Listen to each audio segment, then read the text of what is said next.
Kutokuamini kunavyozuia uponyaji.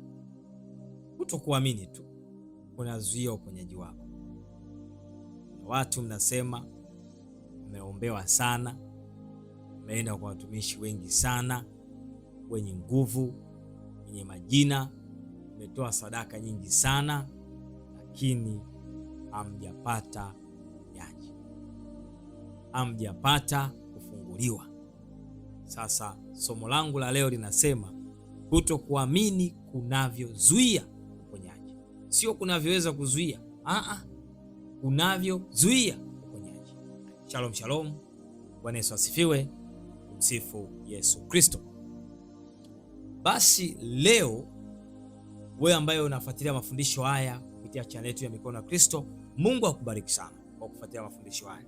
Napenda kusema Mungu akubariki kwa sababu kwa kweli ukaa chini kutumia mtandao ambao umelipia data yake, umelipia gharama zako wewe mwenyewe, simu ni ya kwako, na ukaamua kufuatilia mafundisho. Kwa kweli Mungu akubariki sana. Leo nataka nikupe elimu hii ambayo ninaamini kabisa itaenda kukusaidia. Na Roho Mtakatifu akakupe maarifa, akakupe uweza na hekima ya kimungu kabisa uelewe kwa umakini somo hili.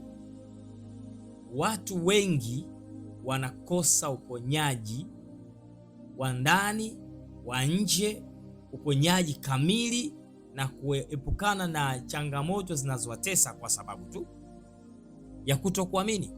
Na hii ndio sababu kubwa kuliko sababu nyingine yoyote. Kwa sababu swala la utumishi, mtumishi yote ambaye ni mtumishi wa kweli, ambaye Mungu anamtumia kwa ajili ya kazi zake, lazima atakuwa na nguvu ya kuponya. Kama ni mponyaji atakuwa na nguvu, kwa sababu anayewezesha zile nguvu ni Mungu mwenyewe, sio mwanadamu.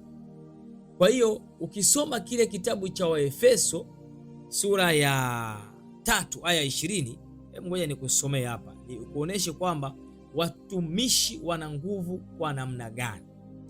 Inasema hivi: basi atukuzwe yeye awezaye kufanya mambo ya ajabu mno kuliko yote tuyaombayo au tuyawazayo, kwa kadiri ya nguvu itendayo kazi ndani yetu. Huyu anayetukuzwa hapa ni Mungu wa mbinguni, ambaye anaweza kuyafanya mambo ya ajabu mno kuliko yote tunayoyaomba na tunayoyawaza. Yaani unachokiomba, unachokiwaza, yeye anaweza kutenda zaidi. Kwa unapokuwa mtumishi wa Mungu, kama mimi ni mtumishi wa Mungu, kama nilivyo mtumishi wa Mungu, na wewe unakuja kwangu, nataka nikuombee kwa ajili ya jambo lako upate kufunguliwa, manake Mungu anajua mawazo yangu na mawazo yako. Kile ninachokiomba Mungu anakisikia, lakini inasema anatenda kazi kulingana na ile nguvu itendayo kazi ndani yangu na ya kwako. Mimi kama mtumishi, nafasi ndio nao na nguvu ya kukuombea itakusaidia kuponya, lakini wewe ile nguvu ya kuamini itakusaidia kupona. Kwa hiyo imani yangu katika kuomba na imani yako katika kupokea ndiyo italeta matokeo. Kweli kuna watumishi wanaomba hawana imani sawa sawa, lakini mambo haya yanaweza kuzuia uponyaji pia. Kwa watumishi kuomba wakiwa hawana imani ama wakiwa na vizuizi na vifungo mbalimbali, inawezekana. Ingawaje hii hutokea mara chache sana, kwa sababu Mungu anapomtumia mtumishi, haijalishi mtumishi anaweza kuwa na mapungufu, lakini Mungu akaamua kumtumia mtumishi na mapungufu yake yale yale, akaifanya kazi ya Mungu na ikafanikiwa, kwa sababu Mungu anaamua tu kufanya jambo lake anavyotaka yeye mwenyewe. Lakini swala la kuamini ndilo swala muhimu zaidi katika uponyaji wa tatizo lako ama kufunguliwa kwako ama hitaji lako. Na vile vile ukitaka kulijua hili, tazama kwa habari ya Yesu, soma Injili zote utaelewa.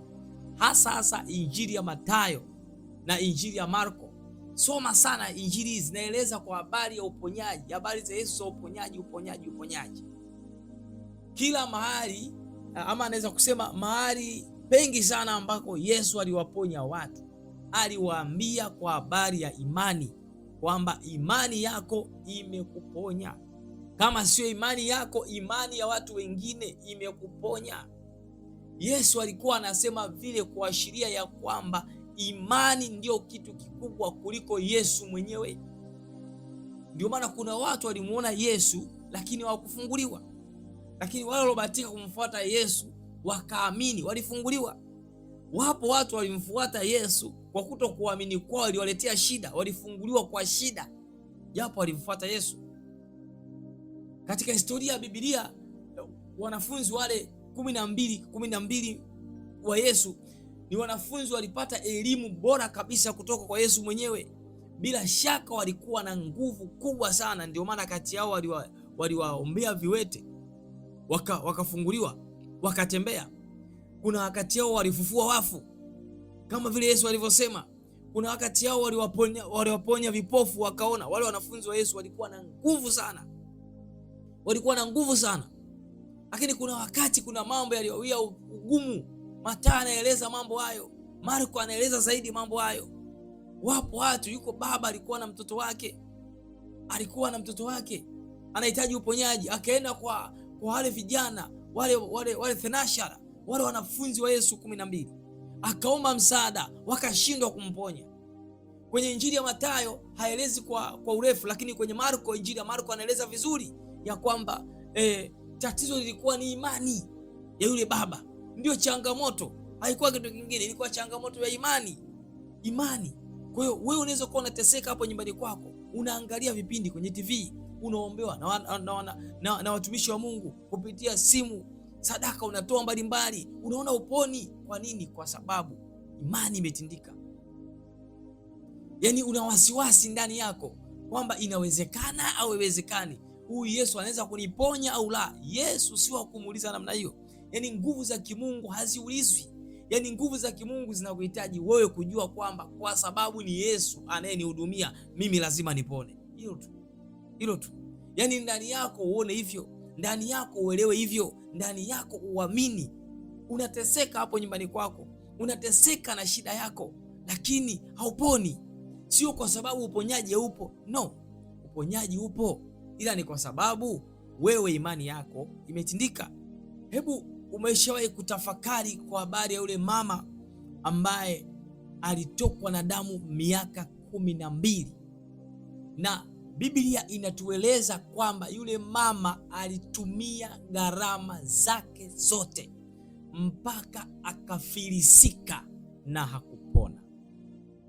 Biblia ikieleza vizuri kabisa, isimfae kitu chochote, aliuza kila alicho nacho. Biblia imesema hivyo, kisimfae kitu chochote. Maana yake matabibu wote kwa wakati ule walishindwa. Kila aina ya huduma ambayo aliipata ya uponyaji haikufaa kitu, lakini akapata imani yake ikamponya. Ilimponya kwa jinsi ya ajabu sana. Wakati anawaza kuhusu kwenda kwa Yesu, hakufikiri kwenda kwa Yesu kumwambia uniponye kama wengine, kama kina Bartimayo walivyompigia kelele Yesu na Yesu akasikia akawaponya. Hapana, yeye aliwaza neno moja tu, ilikuwa ni imani kubwa kabisa. Akasema nitakwenda kwa Yesu, nikifika pale nitagusa vazi lake tu nitapona. Imani ya namna gani? Umeshajiuliza vizuri na kutafakari juu ya neno hili? Yaani mama aliyeumwa miaka 12, ugonjwa ambao ni wa kujificha, ugonjwa ambao sio wa kutoka mbele za watu, ugonjwa ambao alikuwa yuko ndani peke yake. Maana yake alikuwa na msongo wa mawazo kiasi gani? Sio tu kwa kuumwa, ana msongo wa mawazo wa kuumwa, lakini pia ana msongo wa mawazo wa kuuza vitu vyake vyote alivyokuwa navyo, lakini pia ana msongo wa mawazo, vitu vimeuzwa, ameenda kupata matibabu, ametibiwa, alafu hajapona. Huyu mtu alikuwa na msongo wa mawazo kiasi gani huyu mama? Lakini anasikia habari za Yesu, anasema nitakwenda, nitagusa vazi lake, nitapona. Na kweli alienda huyu mama, na kuonesha alikuwa na imani isiyo na shaka. Yesu alikuwa akifundisha, alikuwa anajaza umati, watu 5,000. Ukisikia watu 5,000 wamehesabiwa wanaume tu, hawakuhesabu wanawake, hawakuhesabu watoto. Maana yake alikuwa anaweza kujaza zaidi ya watu 10,000, mara mbili yake. na akaenda akapambana, akapenya mpaka akafika akagusa lile vazi lake, na alipogusa tu akagundua ya kwamba ile aibu, ule ugonjwa umemtoka, amepona. Na Yesu akagundua, akauliza, nani amenigusa? Wanafunzi wanamwambia, watu wote hawa unauliza nani amekugusa? Watu zaidi ya 5,000 nasema nani amekugusa? Yesu akasema, yupo mtu amenigusa, nguvu zimenitoka. Kwa hiyo Yesu alimponya mtu bila kutaka, ila uponyaji uliingia kwa mtu kwa sababu aliyeenda kumfuata Yesu alikuwa na nguvu ya kuvuta uponyaji. Hilo ndio ulielewe vizuri. Alikuwa na nguvu ya kuvuta uponyaji, na akauvuta uponyaji akapona. Leo Yesu yuko kila mahali. Unapoomba yupo Yesu, kwenye kanisa lako yuko Yesu. Nini kinakuzuia kuvuta uponyaji ukapona? Mtumishi anatamka anakutamkia uponyaji. Tena huyu mama alikuwa na kesi kubwa, hakuwa na kesi ya kawaida, hakuwa na kesi ya kawaida. Hebu tusome kidogo, ngoja tutafute hili neno ili upate kunielewa hii kesi ya huyu mama ilikuwaje. Injili ya Marko sura ya 5 tuanzie na ile aya ya 25. Inasema hivi: na mwanamke mmoja mwenye kutoka damu muda wa miaka 12 na kuvumilia mateso mengi kutoka kwa matabibu wengi. Yaani alitibiwa na matabibu wengi, sio mmoja, na kugharamiwa mali yake yote aliyokuwa nayo. Sikiliza vizuri. Kwanza akwenda kwa tabibu mmoja, alikwenda kwa matabibu wengi, lakini aligharamia mali yake yote aliyokuwa nayo. Neno la Mungu linasema usimfae hata kidogo, bali hali yake ilizidi kuwa mbaya. Hebu elewa hapa vizuri, tukae hapa kwanza tujifunze. Sio tu kutibiwa, sio tu kumaliza matabibu wengi, sio tu pesa yake kuangamia, lakini haikumfaa chochote. Yaani hakuna kilichopungua, na sio tu hakuna kilichopungua, bali hali yake ilikuwa mbaya sana, ilizidi kuwa mbaya sana. Hebu jiulize, mtu kama huyu imani anatoa wapi? Mtu kama huyu manake amekata tamaa. Yaani ukitafakari kwa habari huyu mama, unagundua kwamba ni moja kati ya watu waliokata tamaa. Yaani ni moja kati ya watu wameumwa magonjwa ambayo ni ya kukatisha tamaa. Yaani hata ukimwambia bwana njoo tu kuombee, huyu ana muda, kwa sababu ameshakata tamaa. Yaani hakuna moyoni mwake chemichemi ya uzima. Sasa aya 27 inasema nini? Aliposikia habari za Yesu, alipita katika mkutano kwa nyuma, akaligusa vazi lake. Aliposikia habari za Yesu akasema nitakwenda. Yaani hakukata tamaa. Wewe unapokata tamaa ndipo unapozuia uponyaji wako kwa kutokuamini. Huyu pamoja na kupoteza kila kitu, pamoja na changamoto zote, lakini aliposikia habari za Yesu alipita katikati ya mkutano kwa nyuma, akaligusa vazi lake. 28 anasema nini? Aya 28 anasema, maana alisema nikiyagusa mavazi yake tu nitapona. Imani ya namna gani? Mama huyu alikuwa na imani ya namna gani? Amesema nikiyagusa mavazi yake tu nitapona. Haijalishi nimetibiwa na nani, nimeenda wapi, nimeenda India, nimeenda hospitali kubwa, mimi mbona nakufa? Kwa jina la Yesu utapona. Kinachotakiwa ni imani yako tu, na mimi nakuombea uwe upate nguvu ya kuwa na imani, ujue kwamba Yesu anaponya wazi wazi. Atakuponya kama mama huyu alivyoponywa, kama tu utaamua kuamini. Aya 29 inasema, mara chemichemi ya damu yake ikakauka, naye akafahamu mwilini mwake kwamba amepona msiba ule. Sio amepona ugonjwa, amepona msiba ule. Maana ugonjwa wa miaka 12 ulifananishwa na msiba. Haya ndugu yangu mpendwa, wewe mama, wewe baba, wewe kijana, wewe mtoto, mna mtoto mnamuuguza, mnasema huyu haiwezekani. Sasa mkiwa mnasema haiwezekani, ninaomba mchukue hatua mahususi kabisa ya kusoma injili hii ya Marko sura ya 5 aya ya 25 mpaka aya ya 34. Soma, rudia ili uione imani ya mama huyu. Je, mtoto wako amefikisha miaka 12 ya kuumwa? Je, wewe umefikisha miaka 12 ya kuumwa au zaidi? Je, ndugu yako, mume wako, mke wako amefikisha miaka 12 ya kuumwa? Ameambiwa haponi? Hapo unaambiwa amepona msiba ule. Maana yake ugonjwa aliokuwa anaumwa walifananisha na msiba. Lakini aya 30 kuna kitu kinatamkwa hapa. Mara Yesu huku akifahamu nafsini mwake kwamba nguvu zimemtoka, akageuka kati ya mkutano akasema, ni nani aliyenigusa mavazi yangu? Haleluya. Mama kule anatetemeka, watu wanashangaa, maana kulikuwa kuna matukio pale yasiyoeleweka. Mama huko anatetemeka kwa sababu amegusa vazi, amepona. Yesu anauliza, nani amenigusa? Mama anajua kwamba ni yeye. Mkutano umechanganyikiwa. Nasema hapa kuna watu wengi. Hebu tusome aya 31. Wanafunzi wake wakamwambia, je, waona makutano walivyokusonga songa, nao wasema ni nani aliyekugusa? Yaani muona kama Yesu amechanganyikiwa, lakini Yesu alikuwa anauliza kitu ambacho alikuwa anakijua. Aya 32 tunaendelea. Akatazama pande zote amuone aliyetenda neno hilo. Yaani Yesu alisimamisha huduma kwa sababu aligundua kuna kitu kisio cha kawaida kimefanyika. Yaani Yesu hakuwa na mpango wa kumponya mtu mahali pale, alikuwa anafundisha.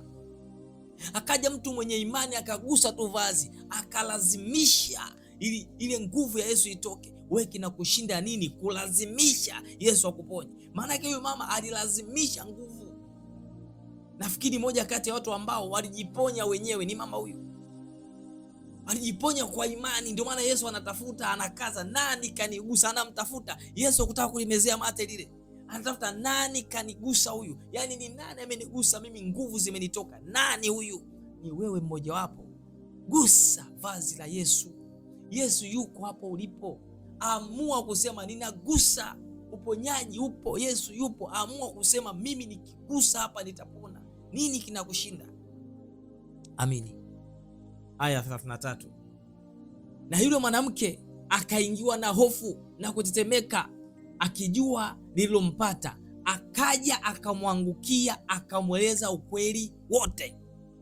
Yesu hakukubali, hakutaka liishe vile vile. Alitaka kuonesha kwamba hapa kuna kitu kimefanyika kisicho cha kawaida. Kuna muujiza umetokea ambao mimi sikuwa na taarifa nao. Wewe unataka uende kwa watumishi gani? Mama huyu hakujali habari ya mtumishi. Yeye alisema huyo ni Yesu, ni yeye. Mimi nitaenda kugusa nguo yake tu, itanitosha. Nguo tu na akapona. Nini kilimponya? Ni imani ya hali ya juu sana. Imani ya hali ya juu sana. Yesu kuna neno akalisema, hii ni pointi muhimu zaidi. Aya 34 anasema, akamwambia, binti, imani yako imekuponya. Nini hiyo? Imani yako imekuponya. Nenda zako kwa amani, uwe mzima, usiwe na msiba wako tena. Yesu anakazia kwamba imani yako imekuponya. Nenda zako kwa amani, usiwe na msiba tena, kwa sababu aligundua yule binti alitetemeka, aliogopa. Yesu akamruhusu aende zake. Tunajifunza nini kwa binti huyu? Tunajifunza nini kwa mama huyu? Miaka 12 sio joke, sio mzaha. Miaka 12 watu watakuja kukuangalia, wataisha wote. Hapo nyumbani kwako utaona wageni tena kuja kukupa pole, kwa sababu watakupa pole miaka 12. Watakuja siku za mwanzoni tu. Mwaka mmoja ukikatika uone mtu, unabaki peke yako. Miaka 12. Lakini mama huyu alipona. Imani. Sasa wakati tumetazamia kwa habari ya uponyaji wa imani, twende tukaone madhara ya kutokuamini. Maana somo linasema kutokuamini kunavyozuia uponyaji. Hapa ndio kusoma Marko huyo sura ya 9 aya 21 hadi 24. Nafupisha hapa kwenye aya 21. Kuna baba mmoja aliyekuwa na mtoto ambaye alikuwa na ugonjwa. Na alikuwa na pepo bubu. mtoto wake alikuwa na pepo bubu. Huyu baba mtoto wake alikuwa na pepo bubu, na alipokuwa anatafuta msaada kabla ya kumfikia Yesu, akawafuata wale wanafunzi 12 wakamuombea yule mtoto, lakini mtoto yule hakupona. Hapa ndipo kwenye swala la imani, kadiri ya nguvu ya watumishi wa Mungu, kadiri ya nguvu ya wale wafuasi 12, lakini mtoto yule hakupona.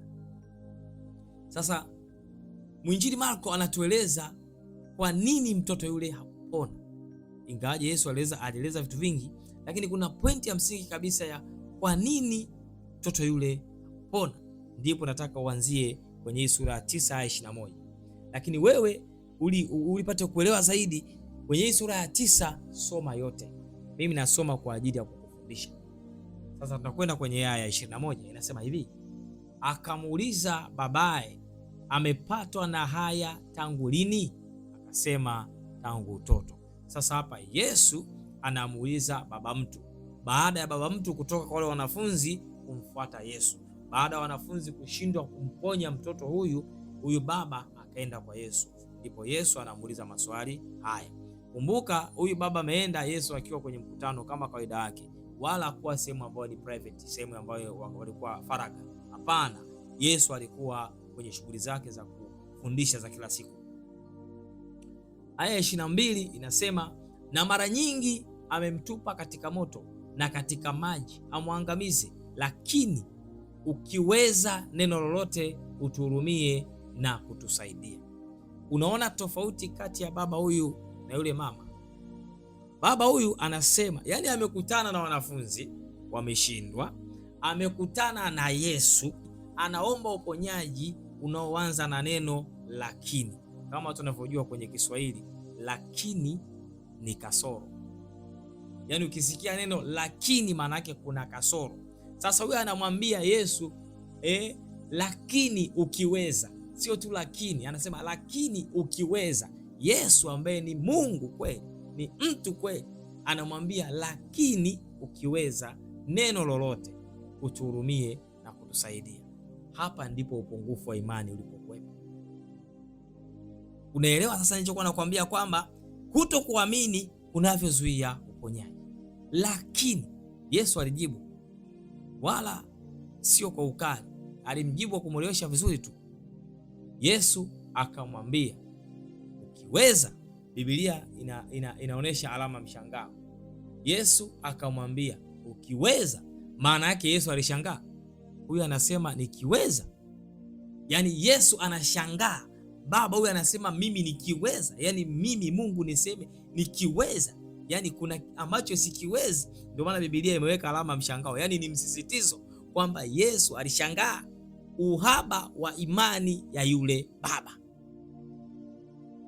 Akaendelea akasema yote yanawezekana kwake aaminie.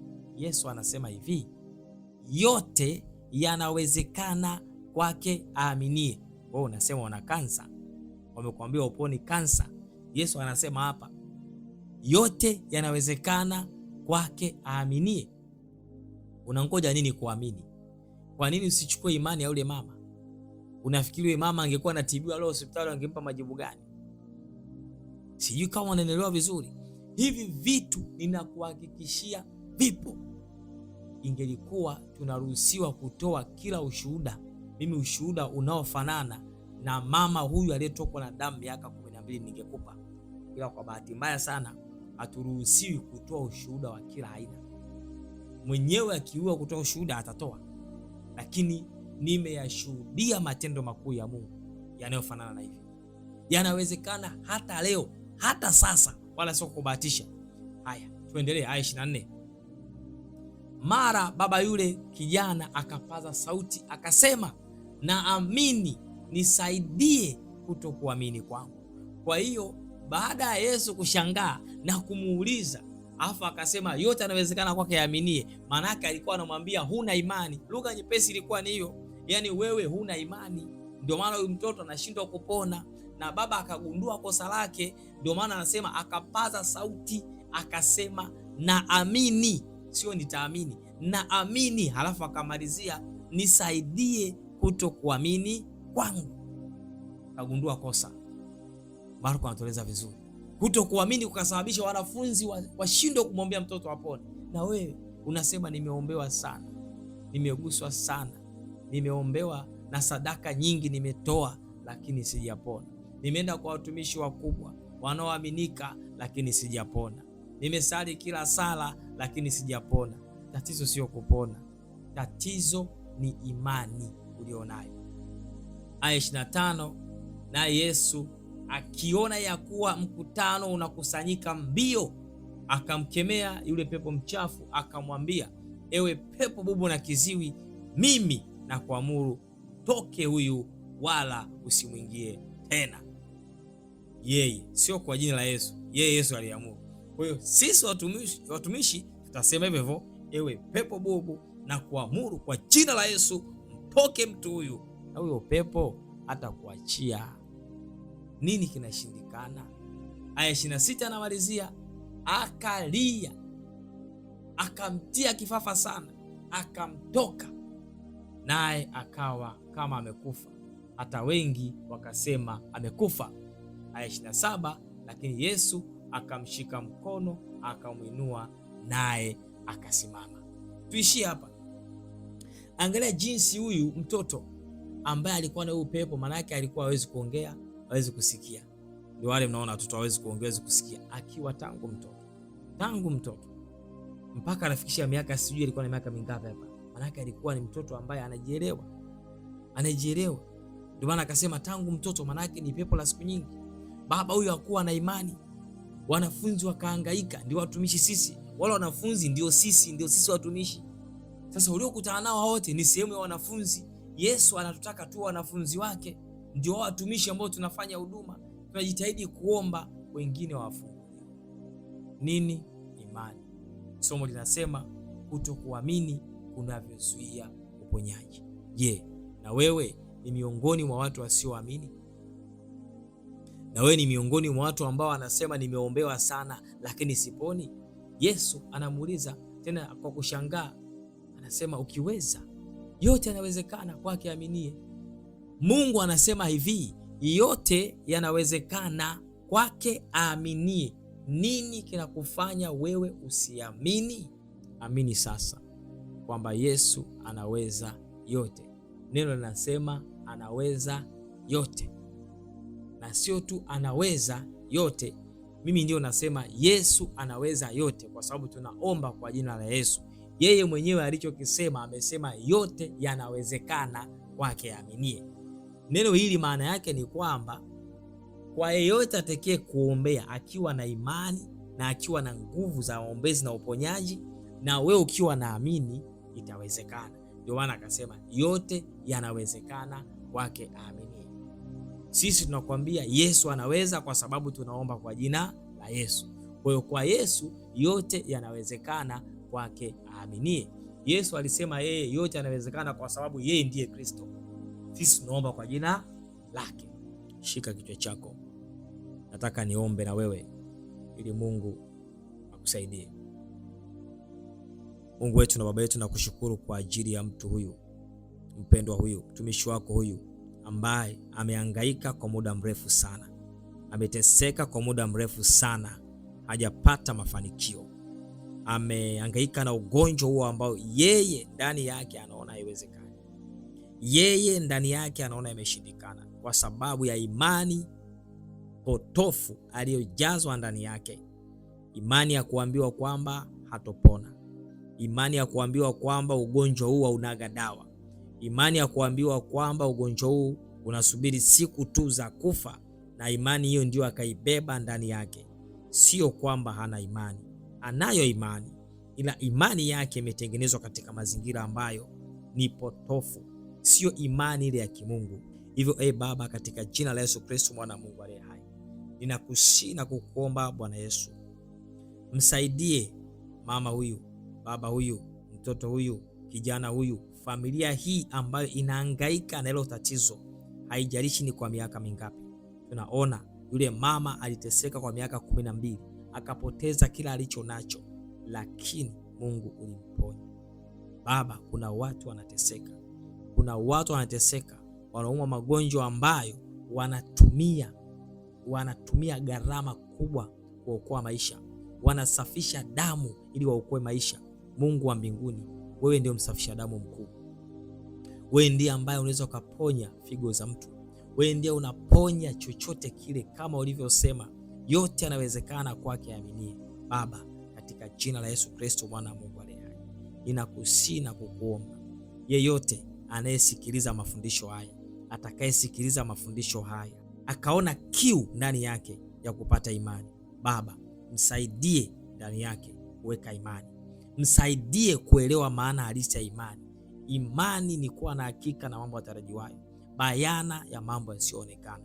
Msaidie mtu huyu, msaidie mtumishi wako huyu awe na imani, awe na imani kama ule mama ambaye alitokwa na damu kwa miaka 12 akasema nikiligusa tu vazi la Yesu nitapona. Na huyu ambaye aliaminishwa kwamba hatopona, aamini tu, yani aamini tu kwamba nikienda kwa mtumishi aliye sahihi na Mungu kamwelekeze afike kwa mtumishi sahihi, aombewe na apone. Akaone kwamba kuna kitu kinaitwa matendo ya miujiza ambayo Mungu unayatenda. Baba, kipi ni kigumu? Kusafisha, kuirudisha figo ambayo ilikufa ama kumfufua mtu? Yesu, kama ulimfufua mtu, maana yake sio figo, kila kitu chake kilikufa. Alioza, akazikwa Lazaro, ukamwombea na akafufuka. Ukafufue afya ya watu ambao wanahangaika, wanaoteseka, wasijue kwamba Mungu anaweza, lakini kumbe Mungu wewe unaweza. Kila kitu kinawezekana, kinachotakiwa ni kuamini tu. Waondolee imani ile haba kama yule baba na mtoto wake ambaye aliteseka akahangaika na wale wanafunzi, asione matumaini yoyote.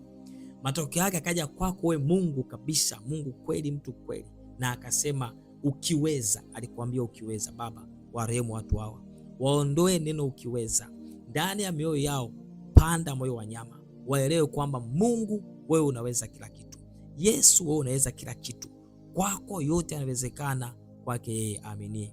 Ninakusihi Bwana, kwa unyenyekevu wa hali ya juu, wasaidie watu hawa wapate imani itakayowasaidia kuwaponya magonjwa yao, kama ulivyowaponya watu wengi ambao pia hata kwangu mimi uliwapitisha watu wa namna hiyo, ambao Mungu umewaponya. Unajua kabisa kwamba Mungu alinipitisha mahali tuliomba na watu kwa habari ya mambo mazito ambayo waliambiwa hayawezekani.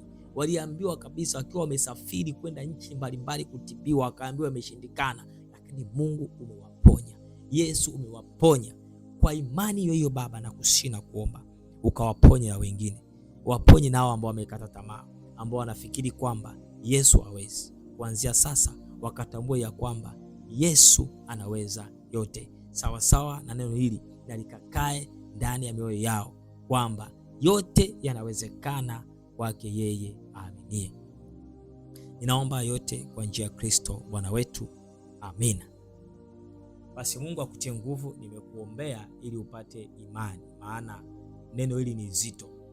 Neno hili ni zito sana, kwa sababu watu wameteseka sana, watu wanaumwa sana kiasi wamekata tamaa, lakini ukiamini kwake Yesu yote yanawezekana. Mungu akubariki kwa kuendelea kufuatilia mafundisho haya. Ninaamini kabisa kuna mahali, kuna kitu umechota kitakusaidia katika maisha yako. Kama si wewe, basi yupo huyu, yupo yule. Haya, tutagawana kwenye kuchota. Huyu ataelewa hiki, mwingine ataelewa kingine, na mwingine atashika kingine, kadiri vile Roho Mtakatifu atakavyoachilia mafunuo yake. Mungu awabariki sana kwa neema hii. Mungu awatie nguvu, muendelee kufuatia mafundisho haya ili tuzidi kupeana maarifa mbalimbali, yale ambayo Roho Mtakatifu angependa kila mmoja ayapate. Endelea kufuatilia mafundisho haya. Usiache kusubscribe kwenye channel yetu hapa YouTube. Bonyeza alama ya kusubscribe kama bado hujasubscribe, lakini pia bonyeza ile alama ya kengele pamoja na like na comment. Naweza kusema Mungu atukuzwe, nimebarikiwa. Basi kuonesha ya kwamba Mungu amekubariki kupitia mafundisho haya. Share kwa wengine mafundisho haya, usichoke. Share tu. Inawezekana wewe halikugusi, lakini huko utakapotuma linki hii, utakapowashirikisha wengine, yupo mtu litamgusa jambo hili. atakwenda kufunguliwa, nawe pia utabarikiwa, kwa kuwa utakuwa ni sehemu ya uinjilishaji. Ni sehemu ya uinjilishaji kutumia kualika wengine kusikiliza mafundisho ya namna hii. Mungu akubariki sana. Ziko namba za simu hapo. Inawezekana unahitaji msaada. Inawezekana una swali fulani ungependa kuuliza tuweze kusaidia kukujibu. Namba ziko hapo. Kama uko ndani ya nchi ya Tanzania, piga namba kama zilivyo. Lakini kama upo nje ya Tanzania, ondoa hiyo 0, weka alama ya kujumlisha 255. Weka jumlisha 255. Basi popote ulipo utatupigia, tutakufikia na tutaongea. Mungu hana mipaka. Inawezekana uko Amerika, Marekani, uko Brazili, uko Mexico, uko Canada, uko Finland, uko Kongo, uko South Africa, uko Botswana, uko Libya, uko Kenya, uko Uganda, East Africa, West Africa. Popote pale ulipo, Mungu hana mipaka. Pata bahati ya kusikia somo hili, wala usijiulize mimi huko wataweza kuniponya kweli. Ninakuhakikishia jinsi Mungu atakavyokuponya, utakuwa ni shuhuda kati ya mashuhuda wakubwa kusema Mungu hana mipaka. Mungu hana mipaka. Basi ninakushukuru tena na natamka neno la baraka kwako. Mungu akubariki kwa kuwa umeamua kufuatilia mafundisho haya. Ulikuwa na mimi mtumishi wa Mungu Norbert Simon Mpunga. Kwa niaba ya timu nzima ya Mikono ya Kristo, tunasema Mikono ya Kristo kwa neno la maarifa. Hadi wakati mwingine, bye bye.